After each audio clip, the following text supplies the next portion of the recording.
Okay, so here we are with 1031 expert David Hoppe.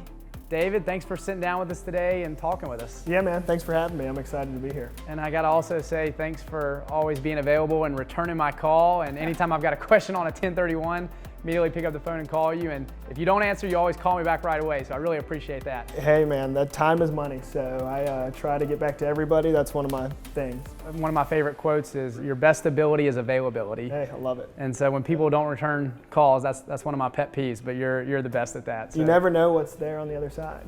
I'm a curious person by nature, so I try to pick up everyone's calls. You and me both. So tell us, the 1031 is thrown around a lot. You know, you're constantly hearing it. Oh, my client needs a 1031. But tell us what a 1031 is and what are the parameters of a 1031? Yeah, so a 1031 exchange is a real estate transaction where you're selling one investment property and you're flipping into, replacing, trading into, buying another investment property.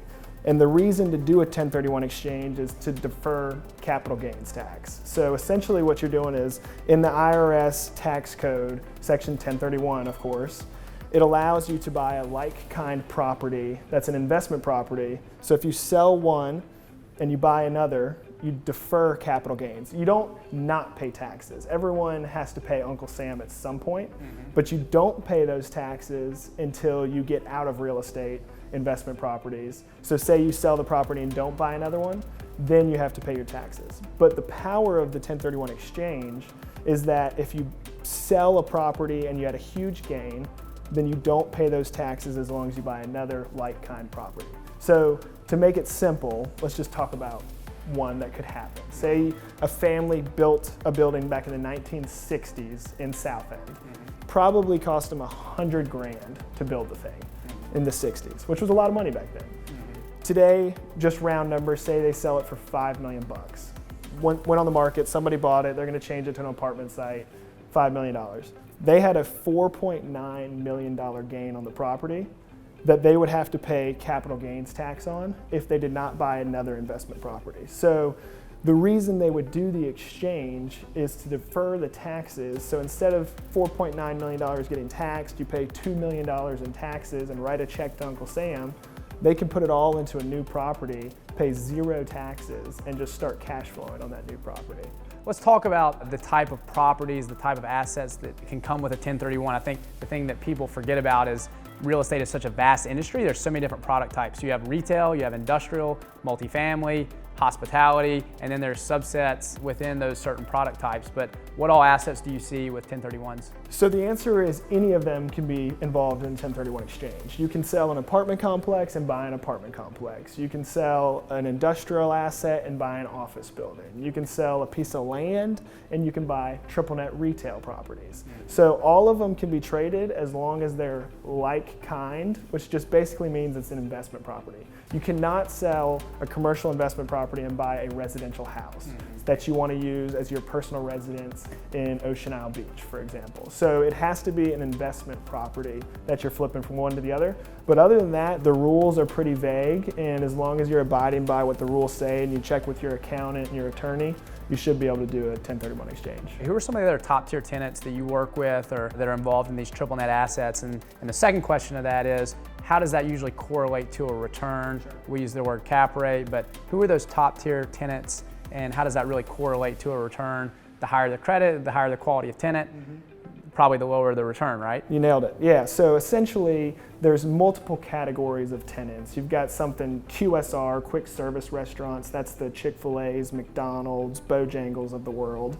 Then you've got what I would call main retail tenants, kind of like bigger boxes, the Walmarts, the Lowe's Home Improvements, the Home Depots of the world. And then you've got Walgreens and CVS in the drugstore sector. You've got the convenience stores, which is the QTs and 7-Elevens.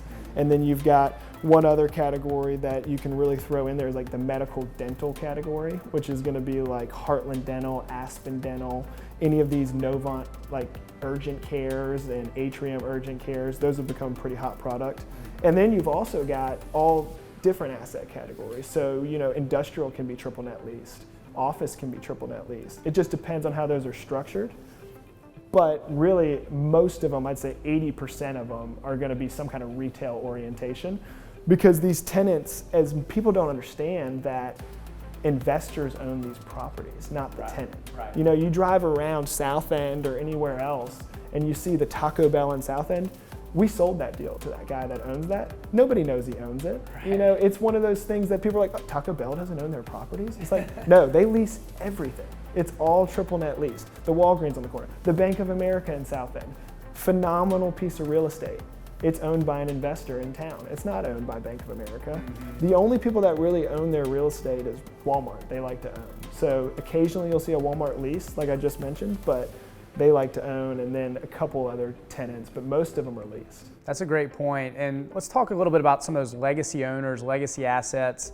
Really, I think this is where we're able to collaborate some on the infill side, where a family may have owned some property in South End and they've really extracted the top amount, they've extracted the most value out of that property to where the value of the property is not supported by the current income, and it does make sense for them to sell and then go trade into a triple net property. So what are some other advantages of that, of trading out of a legacy asset into a 1031? Yeah, so you mentioned a good one there. I mean, cash flow is why you own real estate. So the most important thing is, if you own a legacy deal, whether it's in South End or it's some apartments or it's a product type that's super hot in the market that people are overpaying for, and you are getting a really good number for that deal, it's time to start considering what your options are. And so in the triple net space, say you sell something in South End where you're only getting a certain amount of income per year. We'll go back to the cap rates question. I think in South End, I don't think cap rates even matter, because it's really land value and what you can do with the property. So if you sell a deal in South End that's got income right now, say you're making $100,000 a year in income in South End, you're gonna make a lot more on your sale, and it'll be like a 1.5, 2 cap on your sale, which is your return on that property. Right. But say you flip into a triple net property, you can double or even triple that, because you're looking at cap rates on the gold child of triple net is Chick-fil-A and McDonald's. Cap rates there are gonna be 3.5% to 4% dependent upon location. You can get up to 5.25% on a Bojangles. You can get up to a 5.5% on a Dollar General. You can get up to 6% on a Walgreens or CVS drugstore. So these are 15, 20-year lease deals to multi-billion-dollar companies that you're selling one little property in South End that your family's had as a legacy asset forever, and you're moving into a deal that's going to have a 15 or 20-year lease guaranteed by a multi-billion-dollar company, and you're increasing your cash flow. And on top of that, another benefit is you're diversifying. So you're looking at different deals. You only own one as a family now. Sell it for 10 million bucks, buy 3 different assets in 3 different markets. You're covering different product types and you're covering different geographies. It's one of those things that you hear about online or you hear about in the news, but it seems complicated. It's not that complicated when you're working with the right team. So, you know, our team is advising them on the triple net side, you advise them on the first sale side.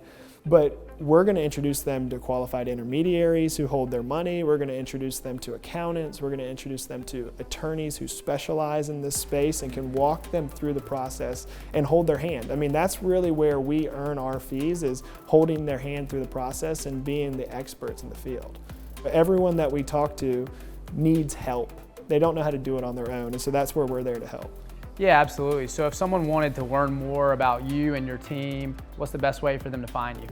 You know, it's funny because some people laugh about it, but LinkedIn has been a great resource, because I've got a last name that nobody I've ever met in my entire life has ever had the same last name as me. So if you type in Hoppe into LinkedIn, I'm gonna be the guy that comes up. So it's a really great resource. I post majority of my deals are on there. As long as they're not confidential, I'm telling the story behind them. I'm sharing with everybody, this is how this works, because I want everyone to be able to do it. I want people to be able to understand how this market works and how to build wealth through real estate. I mean, it's a beautiful thing that in the United States of America, we can build wealth through owning real estate.